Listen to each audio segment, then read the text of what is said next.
Okay, if you could share your name, your position, and where you work with us. My name's Kathy Ripple. I work for Central Kansas Library System, where I'm a consultant and a department head. My areas of responsibility are technical services and interlibrary loan. Okay. Now, I know the Central Kansas Library System uses Koha, which is an open source ILS. Could you tell us a little bit about how they got involved with Koha?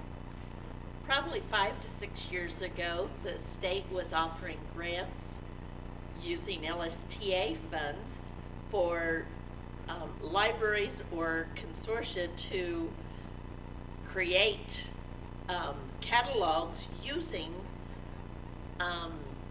Z3950 capable software, which meant that our Kansas Library Catalog, the interlibrary loan software, would be able to search each of those Z3950 catalogs.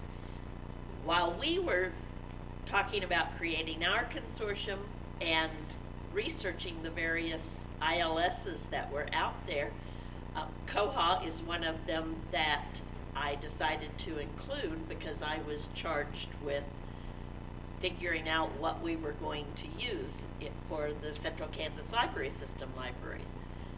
I had been watching Koha for a number of years, kind of because I was fascinated with the idea of it being an open source, and that's where I first started learning what open source was.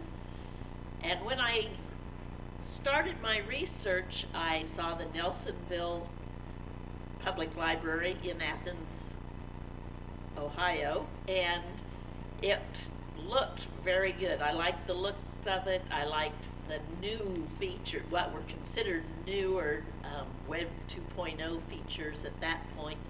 And so I did contact LibLime, which at that time was one of the few, if not the only, supporting vendor for Koha at that point in the United States. Koha had been created in New Zealand originally and had been gradually spreading around the world, but since it was Linux-based, not everyone has the expertise to download it and use it, even though it is open source and it's available. And we were one of those libraries.